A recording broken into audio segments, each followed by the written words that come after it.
Okay. I want to talk today about um, religion. I had a aunt and an uncle that were religious. They were Jehovah Witnesses. And so this is a little personal. But I want to share it because there's a lot of people out there that they might be still trying to get free from religion or whatever. And then there was darkness. No, our light turns off and on, so excuse that. Anyway, I have an uncle and aunt that have been Jehovah Witnesses mostly all my life. They recently passed away within a few years. Maybe my aunt just passed away not too long ago. Maybe a year. I don't even know if it's been a year. And my uncle passed away before her, a year before her. Anyway, this is just a real quick thought that I was thinking about that I wanted to share.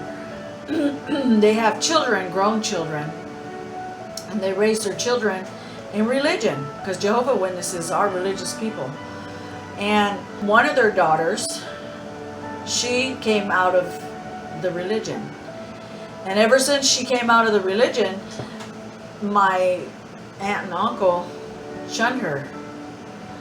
So to make a long story short, they're sick.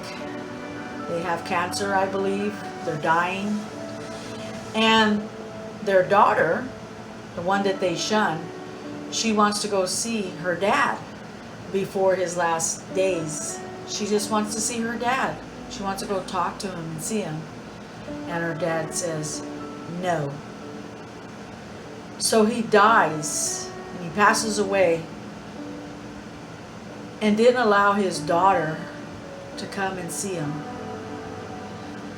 Now, my aunt, she just passed away not too long ago. And she did the same thing to the same daughter. She was dying on her deathbed, and her daughter wanted to go see her. And she said no. And I just had that thought in my mind, and I wanted to share it because I think about how religious people, which I used to be, my husband and I used to be religious, but how they think that that's the love of God, that's what God's love inside of them is saying, to love people, to show them that they're loved. That's not God's love. It's not God's love at all. They believe this is the love of God, that you shun someone like that. And my cousin went through so much pain,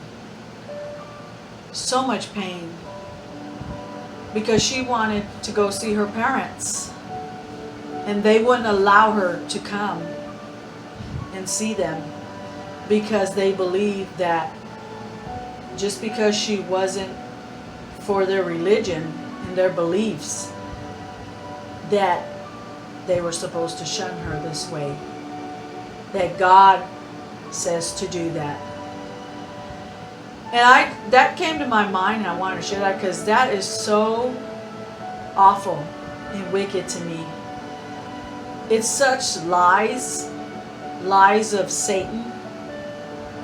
That's where it comes from, I believe. It's lies. And they really believe, religious people really believe that some of them, that they're doing their best, that they're really following God, and that God is really saying this, and He's not. And the reason why I'm sharing this today is because I heard a tidbit of a religious person on the radio, and I'll say his name. His name is Tony Evans. I don't have a problem with saying anyone's names. I'm not here to bash people. I'm here to talk about the lies of religion, that spirit that's lies, and it deceives people. And a lot of people believe these lies, and I used to believe them. My husband used to believe them. And anyway, I heard him give a story, which I might not say it word for word, but it was some story where he said that I think he had an opportunity to speak somewhere or preach somewhere or do something or be chosen for something, and these people were on their way there too, and they got in a car accident, and something happened. When they got in the accident, they flew up in the air so much feet, and he's saying this to his congregation, and he said, and when he said that part, the congregation started laughing, and he immediately said something like God intervened so that he could be the chosen one, so he could be the one to be in that position. And I thought about that, and I said, wow, that's so wicked and evil. That's so wicked and evil. And I'm not even saying this against Tony Evans. I'm saying that that spirit of religion and believing and all that the lies that God would do that. He would cause a car accident so that this preacher or pastor or whatever he is can be the chosen one. He could be the one to lead this group or whatever. God really does that? And I thought, that's awful and wicked. And that just like touched my heart today, and I was thinking about it all day, and so I thought I would share that story of my own personal family and how wicked that is and hurtful. And it's Satan and all his lies trying to make people believe that God is an awful God. He's a destroying God, and he does things like this. And he doesn't. He's a loving God. And you'll only know that when you start wanting to know who he is, and you start talking to him, and you start asking him, who are you, God? Are you really that God that these people say over the pulpit? Are you really that God that they say?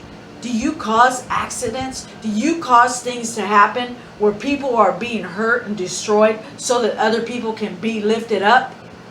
I don't think so. That's not who God is to me. That him and I have a personal relationship, and he doesn't reveal himself in that way. So just wanted to share that today.